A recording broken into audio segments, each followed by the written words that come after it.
मुंबई महानगरपालिकेसाठी महापौर पदाच्या उमेदवार म्हणून भाजपकडून रितू तायडे यांच्या नावाची घोषणा करण्यात आली आहे।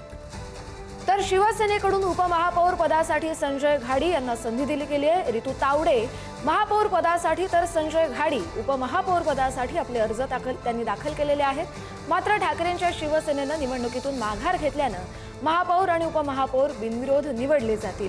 रितू तावडे या भाजपच्या जुन्या कार्यकर्त्या असून त्यांना संघटनात्मक कामाचा चांगलाच अनुभव आहे।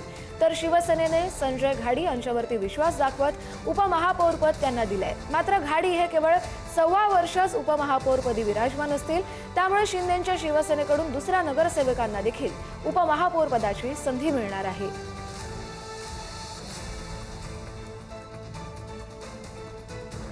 या संदर्भात थेट आपण माहिती घेऊया। आपल्या प्रतिनिधी शिल्पा नरोडे आपल्या बरोबर जोडल्या गेल्या आहेत। शिल्पा, आता महापौर आणि उपमहापौर पदासाठी भाजप आणि शिवसेनेने अर्ज दाखल केलेला आहे, त्यांनी आपले उमेदवार दिलेले आहेत। पण दुसरीकडे किशोरी पेडणेकर यांनी अशी प्रतिक्रिया दिलेली आहे की मराठी माणूस तिथे जातो, त्यामुळे आम्ही अपशकुन ठरणार नाही, त्यामुळे एकूणच मुंबई महानगरपालिकेची निवडणूक बिनविरोध होऊ शकते का? कस्तुरी, आपण जर पाहिलं तर मुंबई महानगरपालिकेची निवडणूक आणि त्यानंतर महापौरपद यावरून सातत्याने वाद सुरू असलेला पाहायला मिळत होता आणि सर्वांचंच लक्ष महापौर पदाकडे लागलेलं होतं। खऱ्या अर्थाने मुंबई महानगरपालिकेच्या निवडणुकीचा निकाल स्पष्ट झाला। भाजपला बहुमत मिळालं आणि भाजपचाच महापौर होईल, महायुतीचा महापौर होईल। मात्र तो मराठी का अमराठी असा प्रश्न उपस्थित केला जात होता।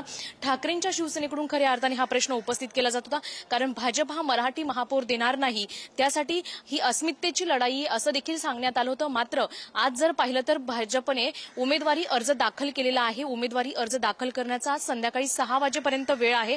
आता जर आपण पाहिलं तर भाजपकडून रितू तावडे यांचा महापौर पदासाठीचा उमेदवारी अर्ज दाखल करण्यात आलेला आहे। शिंदेंच्या शिवसेनेकडून देखील उपमहापौर पदाचा उमेदवारी अर्ज दाखल केलाय। मात्र आतापर्यंत फक्त हे 2च अर्ज मुंबई महानगरपालिकेमध्ये दाखल झालेले आहे आणि ठाकरेंच्या शिवसेनेकडून अशी स्टेटमेंट देण्यात आलेली आहे की भाजपने जो महापौर पदासाठी उमेदवार दिलेला आहे तो मराठी असल्यामुळे आम्ही याच्यामध्ये खोडा घालणार नाही, आम्ही महापौर पदासाठी अर्ज भरणार नाही, अशी प्रतिक्रिया थेट ठाकरेंनी दिलेली आहे। मात्र संध्याकाळी 6 वाजेपर्यंत ही वेळ आहे अर्ज दाखल करण्याची, त्यामुळे कुणीही अर्ज दाखल करू शकतो। संध्याकाळी 6 वाजेपर्यंतची वेळ आहे। 6 वाजेपर्यंत जर कोणी अर्ज दाखल केला तर आपल्याला वेगळे गणित दिसतील, पण अर्ज नाही दाखल केला तर ही निवडणूक बिनविरोध होऊ शकते।